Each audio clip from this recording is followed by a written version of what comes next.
The Museum of the Bible will open tomorrow. Credit Jacquelyn Martin. A Bible museum opening in Washington, D.C. has come under fire for organizing a $50,000 £37,915 per table fundraising gala at a Trump hotel amid questions over its political affiliations.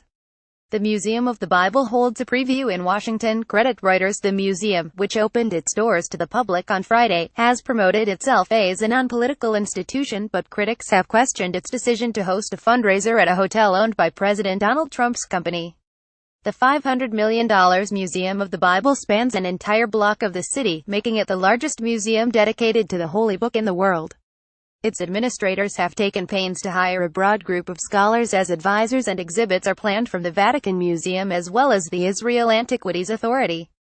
Exhibits are readied inside the Museum of the Bible. Credit Jacquelyn Martin. But controversy has surrounded the museum's main financial backers, the deeply religious and conservative Green family, who own the $4 billion arts and crafts chain Hobby Lobby. The 430,000-square-foot museum includes pieces from the family's collection from the Dead Sea Scrolls, towering bronze gates inscribed with text from the Gutenberg Bible, and Escape of the 10 Plagues, enhanced by smog and a glowing red light to symbolize the Nile turned to blood.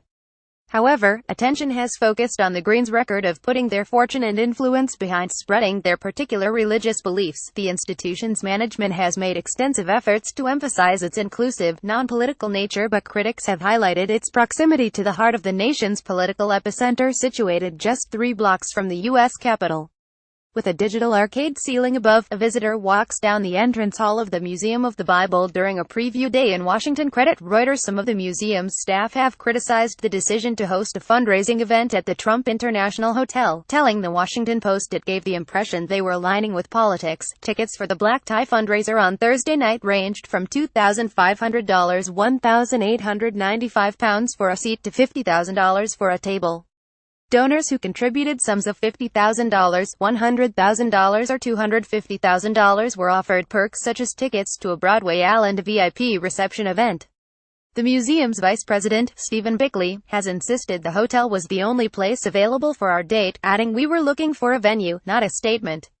Critics have also seized on a changing mission statement of the museum, from inspiring confidence in the absolute authority and reliability of the Bible, to a new, more neutral goal of inviting people to learn more about the Bible. Steve Green, the owner of Hobby Lobby and a founder and major backer of the Museum of the Bible. Credit Jacquelyn Martin. Steve Green, president of Hobby Lobby, said the institution he largely funded is meant to educate, not evangelize, though critics are dubious. The museum will be the centerpiece of several of the Green family's religious efforts, including sponsoring research on the Bible and promoting a Bible curriculum they hope will be used in U.S. public schools. An initial attempt in an Oklahoma school district was withdrawn following complaints the lessons were not neutral.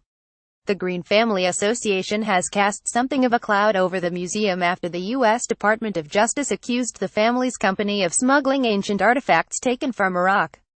Hobby Lobby agreed to pay a $3 million fine and return more than 5,000 items in a government settlement. The Museum of the Bible issued a statement following the settlement, stating that none of the artifacts involved were part of the museum's collection. The museum adheres to the current Association of Art Museum Directors standards on the acquisition of archaeological material and ancient art, as well as guidelines set forth by the American Alliance of Museums, it said.